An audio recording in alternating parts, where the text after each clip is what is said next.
featuring Professor Ken and Reek in the Lion's Den.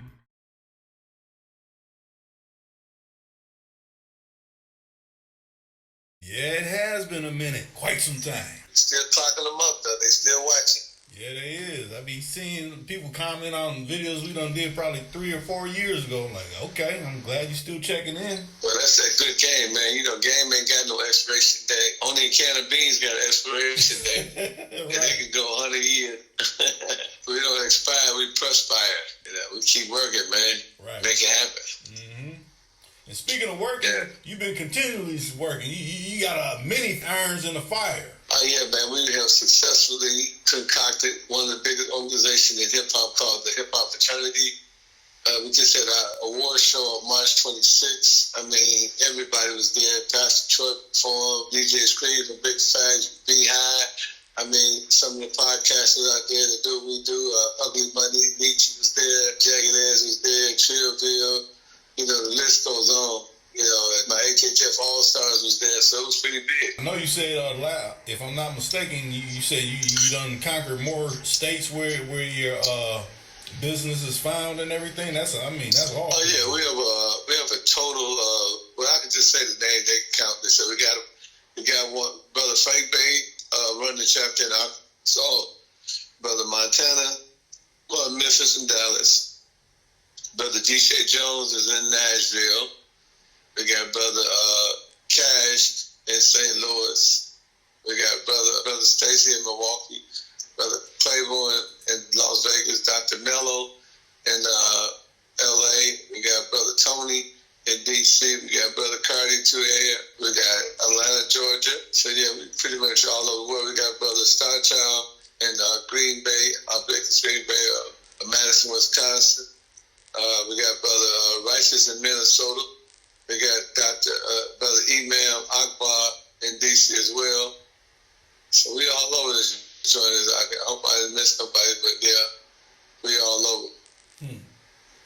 I think if you did, they'll add themselves in the comments and you go over if it's official or not. But I'm quite sure if they say something about it, it's all to the positive and adds to the flourishing and progression of your movement. Oh yes, sir. It's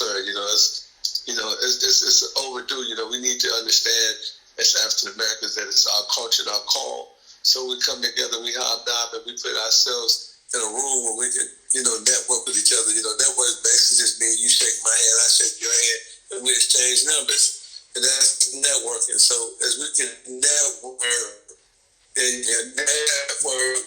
As you get a bigger net worth, you get a bigger network, and that's what it's all about. So we got A&Rs, we got producers, lawyers, artists, videographers, photographers, all in one room, and that way they can all, concoct and plan for their music industry or their music endeavors. So, that's what it's all about. And we are also a philanthropist, philanthropic organization. We basically, we let the children come in, we feed them. When we don't feed them, we let them perform free. We let them enter for free. And we got HHF magazine now. We got HHF clothing line.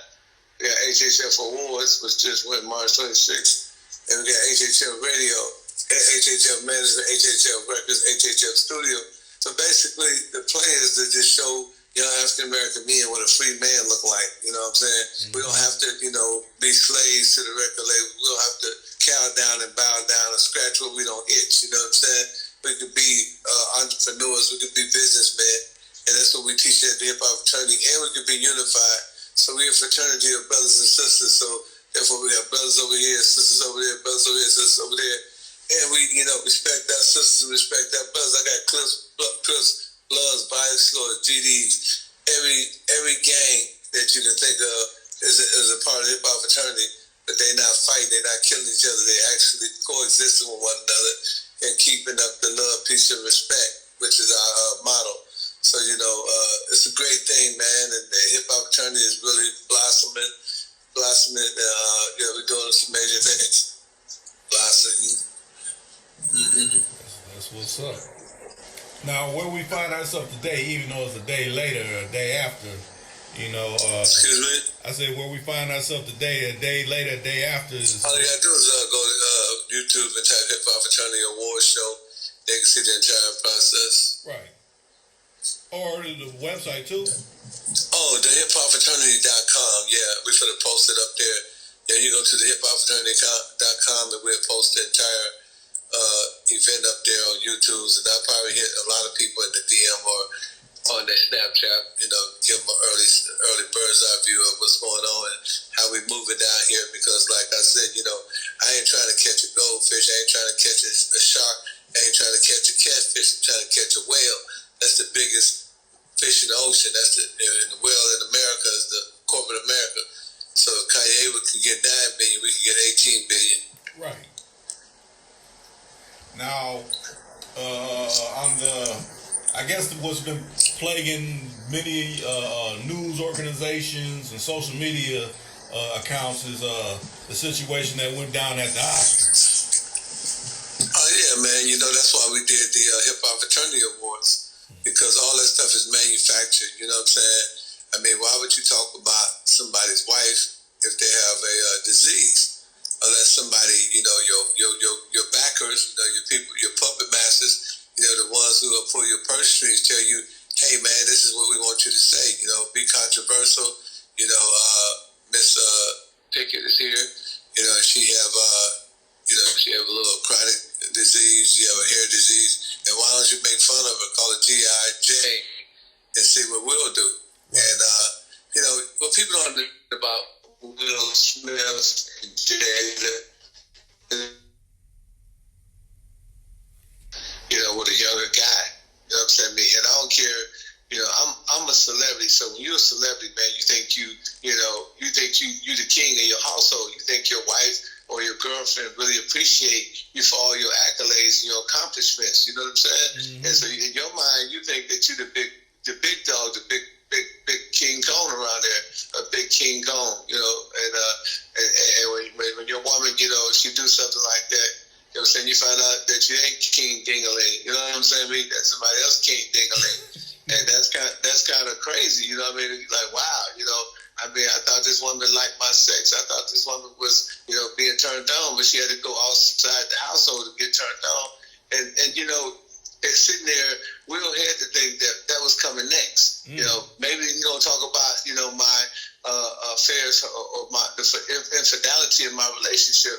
And I think that he just got up because he was embarrassed because, it's hard. People think it's easy to leave somebody, but when you've been with somebody for a long time, they pretty much is acclimated to your habits. They know everything about you. It might be a certain thing she do. She might put his socks on in the morning. She might make his bath water. It's hard to retrain or train somebody to be the person that you have become accustomed to after so many years. And I think that they don't even love each other. Well, I think they're just used to each other. You know what I mean? Right. And so Will sitting there, with the woman that embarrassed him before the world. And here it is Chris Rock making comedic jokes about his wife. And he's sitting there, he's saying to himself, wow, this guy going to bring up this other thing with this affair. And, I think he just kind of, went up there. He was a little bit embarrassed, and he did what he did. But then, this is Hollywood, and they are both actors. It could have been theater as well. It could have been theatrics. You know what I'm saying? It could have been all stage and everything. Like a stage play, because it really got him a lot of publicity. So it's a twofold situation. It's a catch-22. Actually, it's a catch-23. Because you got to bring in the fact that you got to bring in the Oscars as well. Right. What do they benefit? I mean, what type of marketing would they get if Will go up there and slap the mess out of Chris Rock? And obviously we see that it was profused. It was like it was permeating throughout the entire media. You know what I mean? Everybody was talking about it all on social media. So the marketing that the Oscar got was phenomenal. And then you think about the aftermath, where Chris Rock said, "I'm not pressing charges." You think about they still allow Will to accept his trophy. I mean, if anybody else would have did it, I think they would have, with this cancel culture, I think they would have canceled him But they didn't cancel him. They allowed him to go pick up the trophy.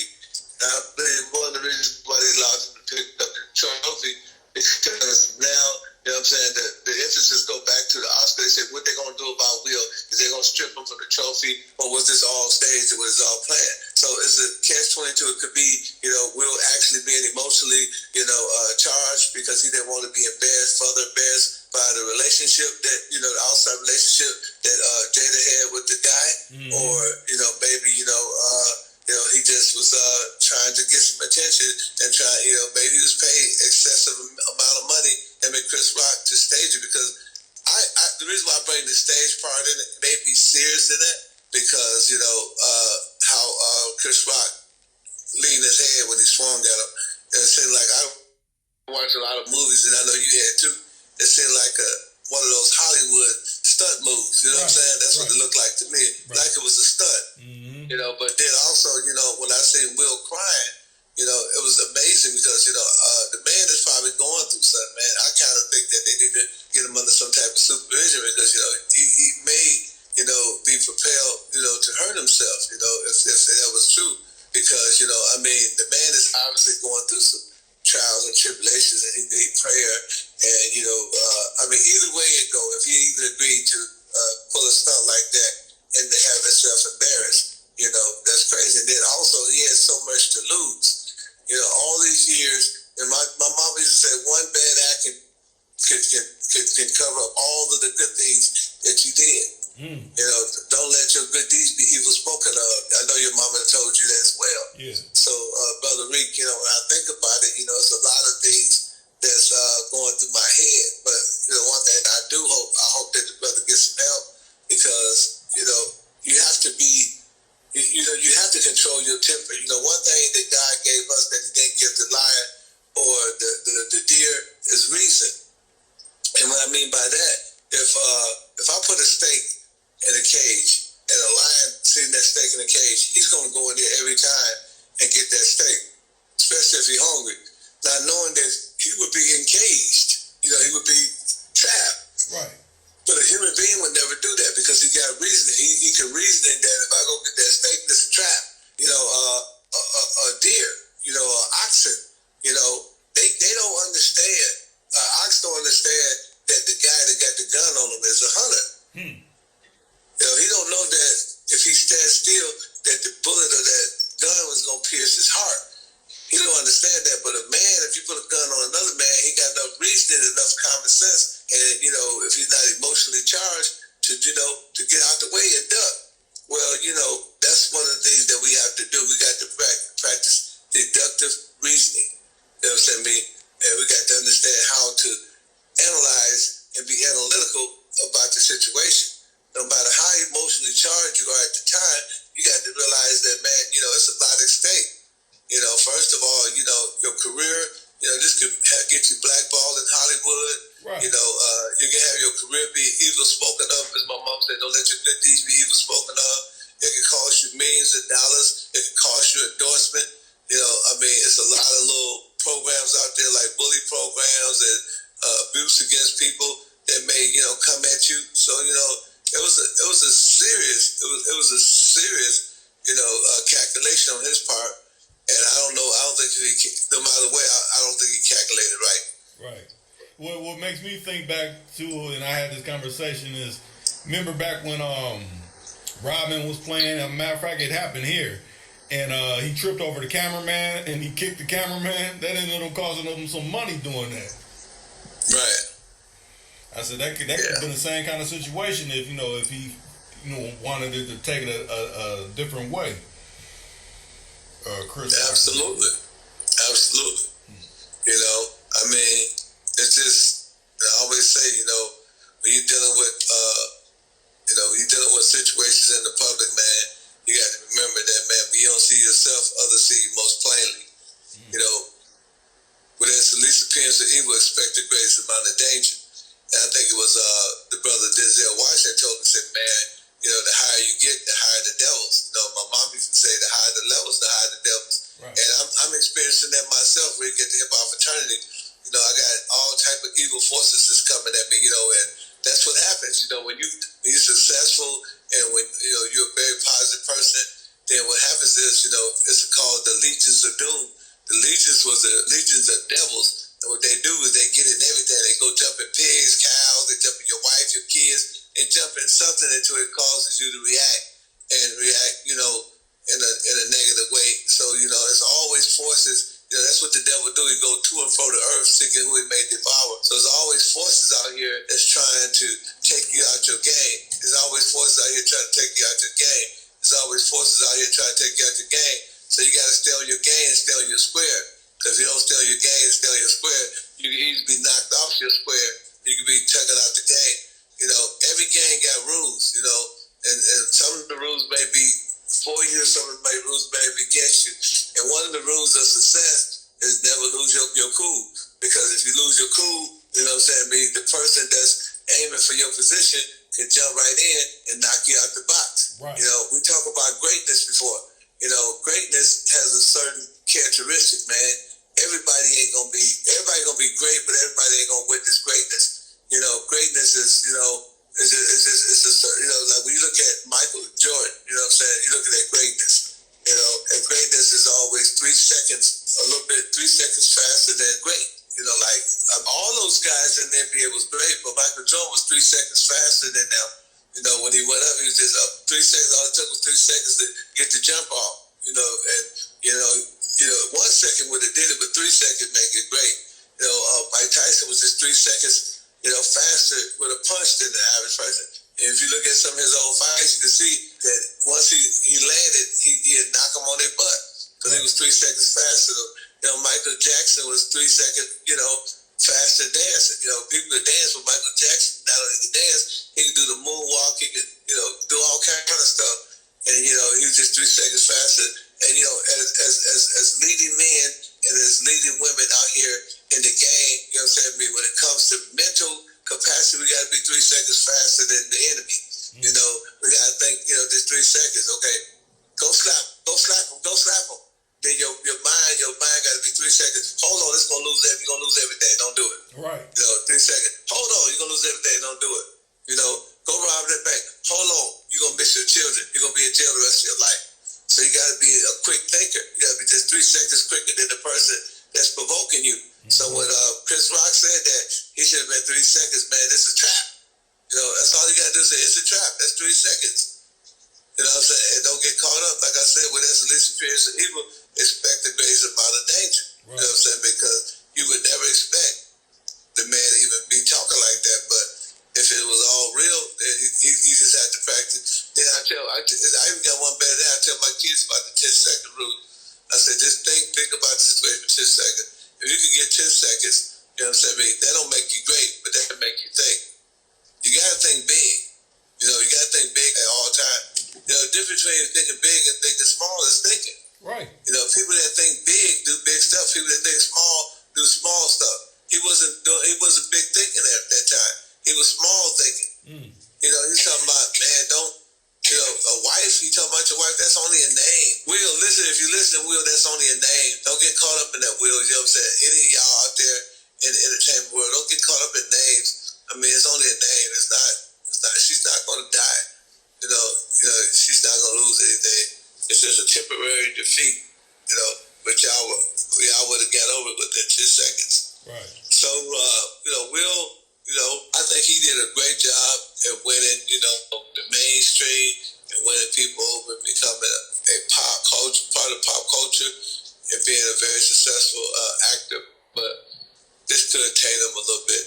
No, I don't think it would taint him all the way because he's got that non-threatening character. It ain't like he's the baby or he's Lil Wayne or somebody that got a history for violence. Right. He's a pretty soft approach. So they feel like they don't look at it as just a psychological breakdown, but he'll be okay. You think a better way he probably could have handled it is like say maybe he didn't know he was going to get an award. And if he didn't go up there, maybe at the acceptance speech, he could have, handled him within the acceptance speech or something like that. Well, according to Daily News and CNN, he never gave an apology until afterwards. Right. Well, that's when I go back to telling you, like I always, I play the part fit for the script. In my world, bro, I'm always on stage. So you understand me? I always got to be prepared. I always got to, play the part fit for the script. And I think he knows that, man. I think he had well trained. I think he know that, he got to conduct himself a certain way. If you want to keep on getting those checks, you can't get those $20-30 million checks if you ain't got a certain characteristic. Right. So Will know that. So he should apologize. He should have like, man, it was fun. Me and Chris Rock go way back.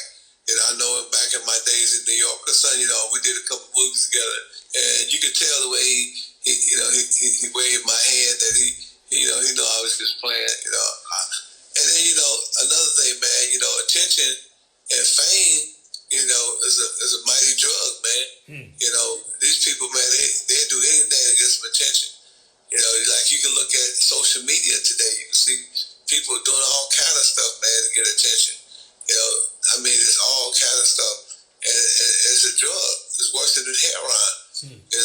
Fame is worse than heroin. And sometimes, man, these guys, if they ain't getting the traction that they used to get when they was young, they want that high again. They want to get high on the horse. And they just do stupid stuff, man. And I think that may have been a classical case of stupidity.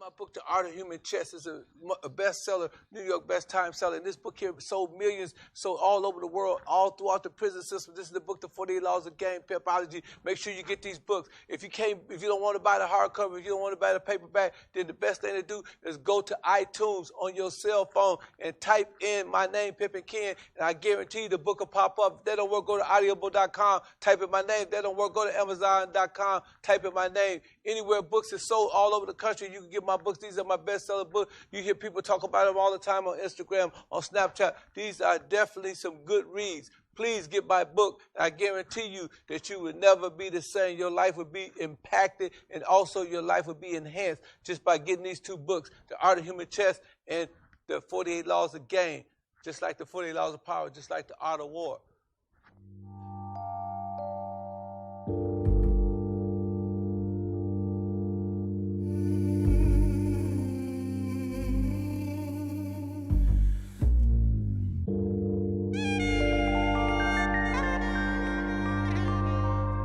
Too cool to count 24/7.